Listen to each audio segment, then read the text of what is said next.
They laughed as she limped past, calling her a fraud, filming her pain for TikTok likes. But 3 black SUVs rolled in minutes later, silent as ghosts. And full of men trained to kill. One of them had almost died in her arms overseas. Now he'd returned, not for war, but for her. She never turned around. Not then. Because some battles don't need weapons. They just need someone to finally say her name. Danielle Coleman's steps were slow but steady.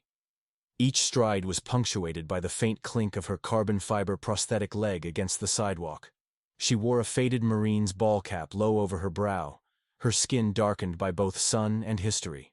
33 years old, combat survivor. Ghost to most who passed her. To the workers on that site, though, she wasn't a Marine. She wasn't a war hero.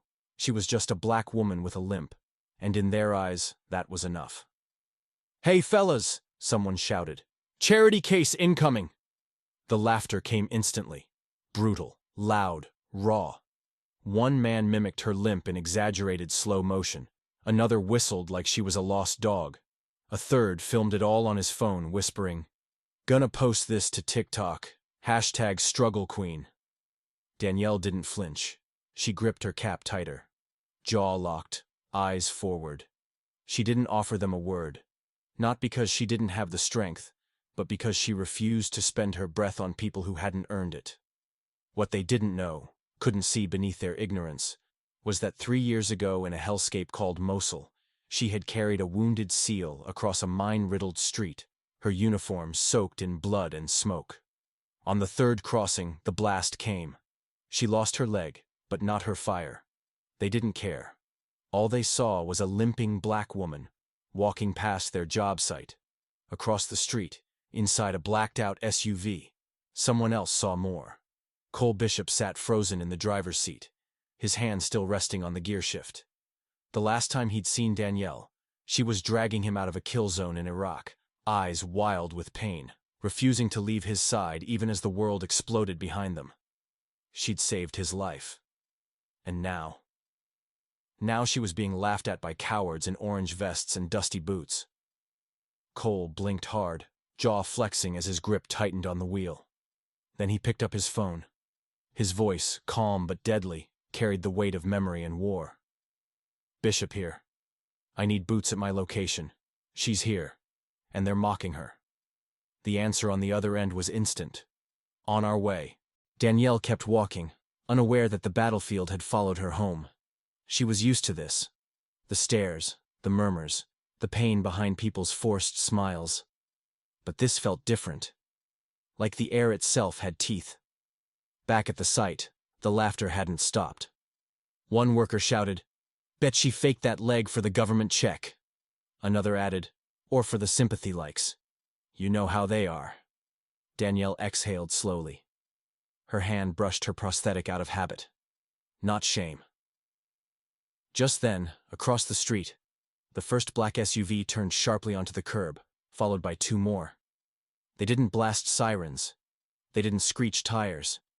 They moved with the quiet precision of men who had seen death and walked through it. The sight went still. Danielle didn't stop walking. But for the first time in a long time, someone else had stopped for her. And they weren't here to laugh.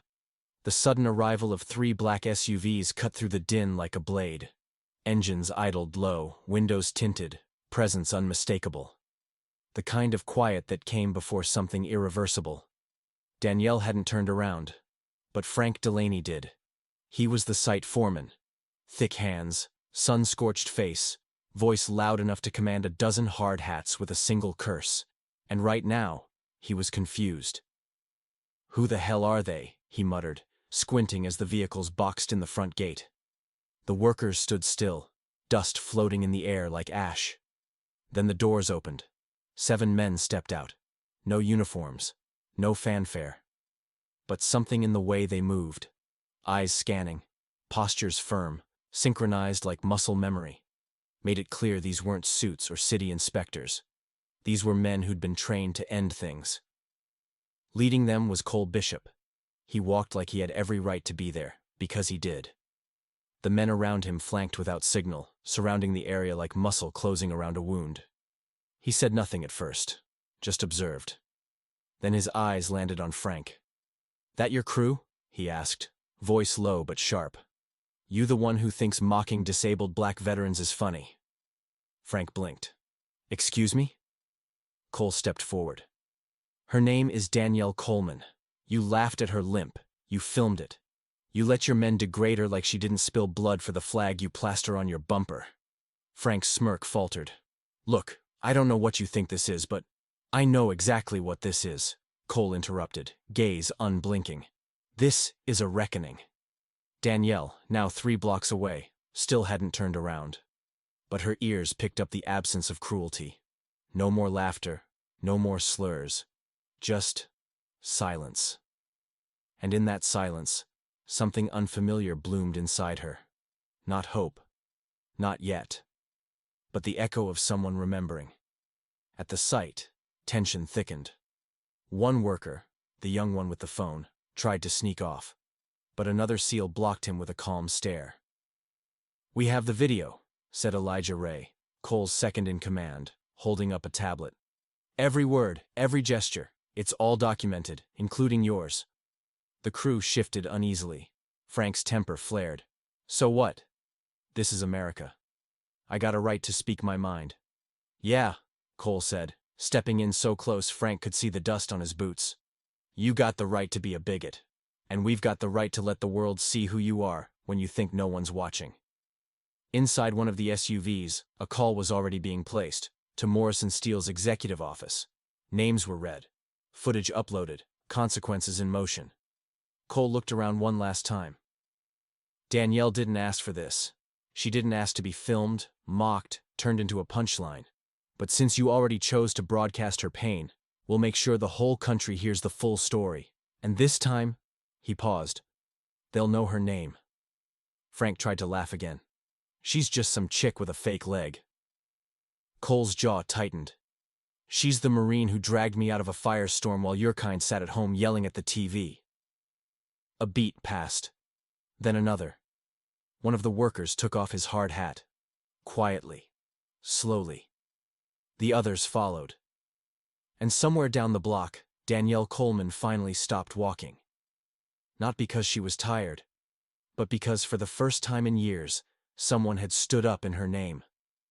Danielle stood frozen on the corner, hands clenched, eyes locked on the intersection where the SUVs had gathered. She hadn't planned on being noticed. Not by strangers, not like this. She didn't want justice. She wanted quiet. But the silence had already shattered.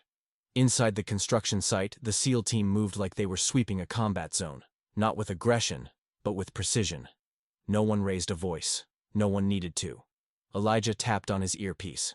"Confirm upload. Press contact notified. Live stream in 60. The teenager who'd filmed Danielle was now seated on a pile of cinder blocks, pale and trembling. His phone, once a tool for cheap laughs, now rested uselessly on the ground beside him. Frank's voice cracked as he barked, "You can't do this! We didn't touch her!" Cole turned sharply. "You don't have to lay hands to leave a scar." That line landed like a blow. By now, the first alerts were pinging phones across the city. A trending tag had begun forming. Number sign, "Her name is Danielle." In a nearby media van, 2 reporters scrambled to decode what they were watching unfold on live feeds. A decorated black female Marine, mocked in broad daylight, saved a Navy SEAL in combat, now humiliated on camera. It was the kind of story that didn't stay small. But back in Danielle's chest, none of that mattered. Her heartbeat thudded like it used to before raids, not out of fear, but from the weight of unwanted attention. She didn't want to be anyone's hero. She didn't want to be anyone's symbol. Her trauma wasn't public property. She turned around and started walking back.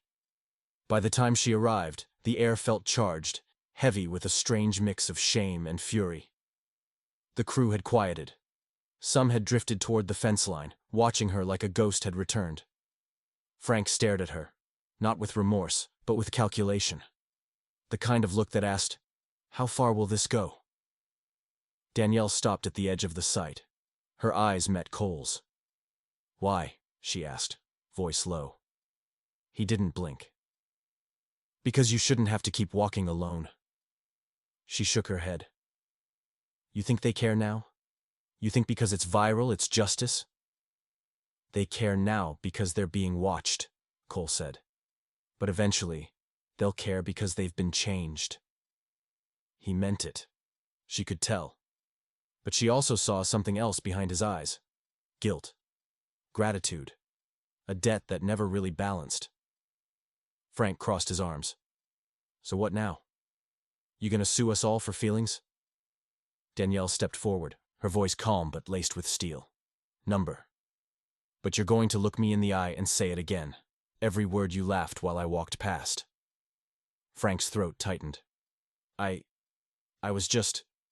Say it, she repeated. But he couldn't. The strength it took to humiliate a stranger had disappeared, now that the world was watching. Danielle saw the cracks. Not just in him, but in the others too. The way some wouldn't meet her gaze, the way others looked at the ground like it might forgive them. That's when Cole's phone buzzed. He glanced at it, then back at her. You might want to sit down.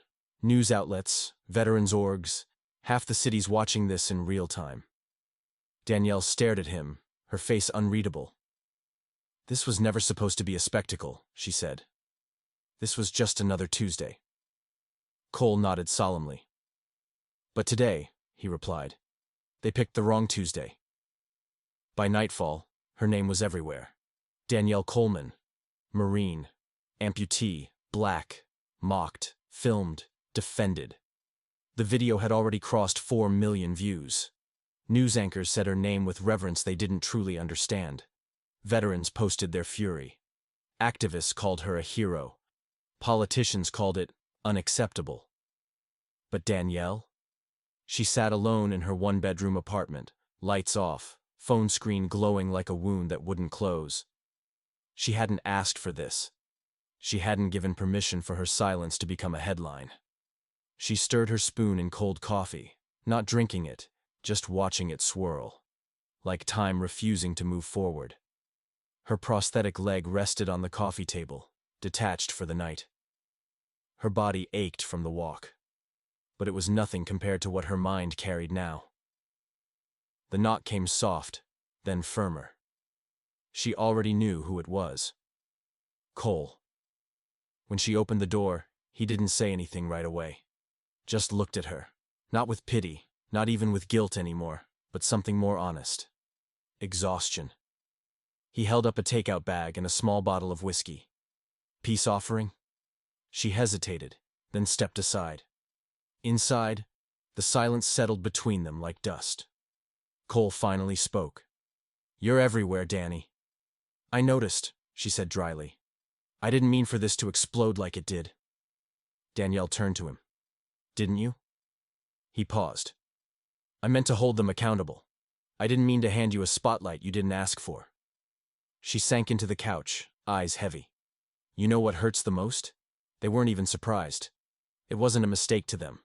Just entertainment. Cole sat across from her. And now they have to explain that to the world. Danielle looked down at her leg, or where it used to be. She could still feel the ghost of it sometimes. Could still remember the heat, the scream, the dirt in her mouth. 3 trips back into enemy fire. 3 lives saved.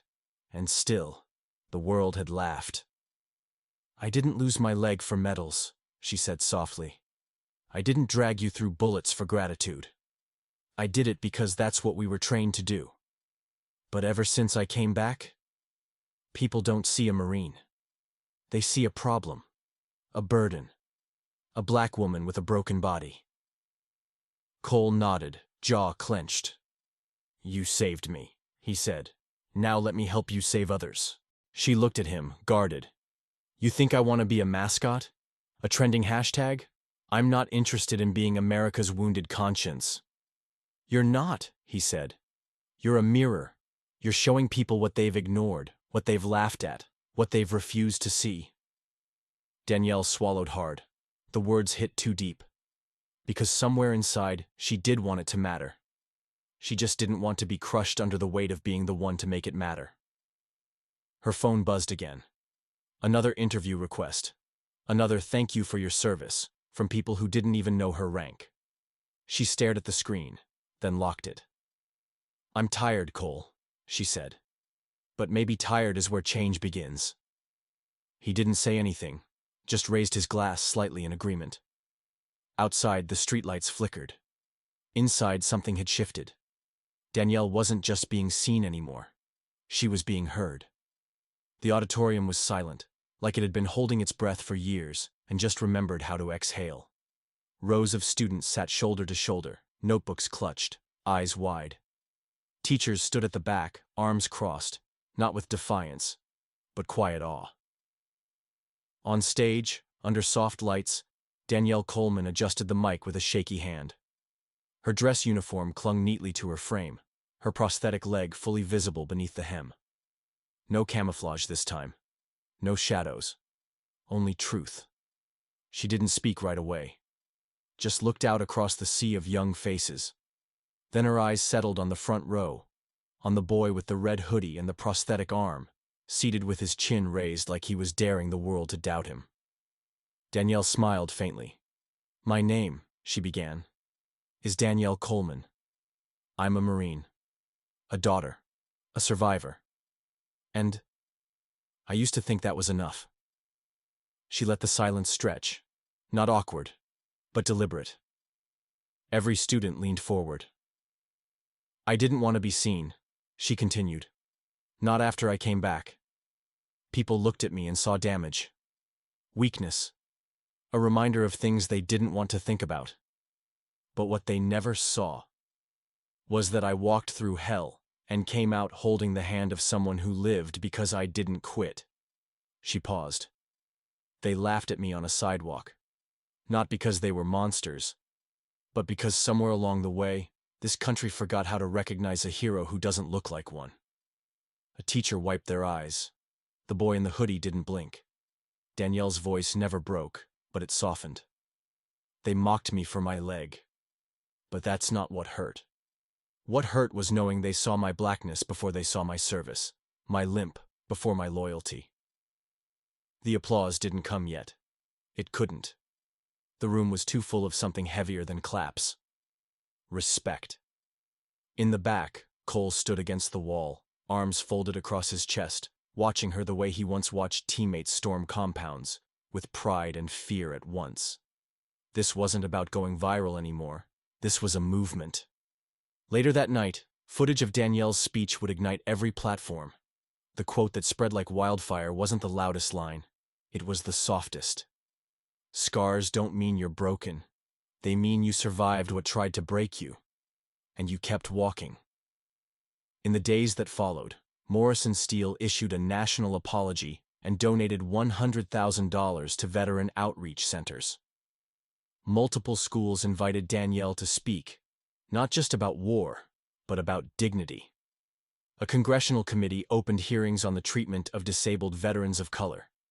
Cole's SEAL team began a mentorship fund for amputee youth, named quietly in Danielle's honor. But none of it happened in front of her. Because after the speech, Danielle didn't go to the media room. She didn't stand for photos. She sat outside the building on the cold concrete, alone, letting the silence settle in her bones. Cole found her there, kneeling beside her. "You good?" he asked. She looked at him, tired but lit from within. "No," she said, "but I'm stronger than I've ever been." And when the boy in the red hoodie walked past, pausing just long enough to give her a high five with his prosthetic hand, she knew it had all been worth it. 1 year later, her name was no longer just trending. It was policy. It was curriculum. It was spoken in city halls and classrooms, written into company manuals and advocacy campaigns. The Danielle Coleman Protocol had been adopted across dozens of industries, mandating sensitivity training, veteran inclusion programs, and anti-discrimination clauses for disabled workers, especially women of color. Danielle hadn't planned any of it. She simply told the truth, and let the world decide whether it was finally ready to hear it. She spent her mornings now in a modest office above a veteran-run coffee shop in South Houston. The walls were lined with photos of amputees smiling in new jobs, teenage girls holding challenge coins, children with braces standing beside their parents wearing service medals. A plaque on her desk read, "Quiet doesn't mean weak." Her foundation, the Quiet March Project, had placed over 200 disabled veterans into jobs across the country.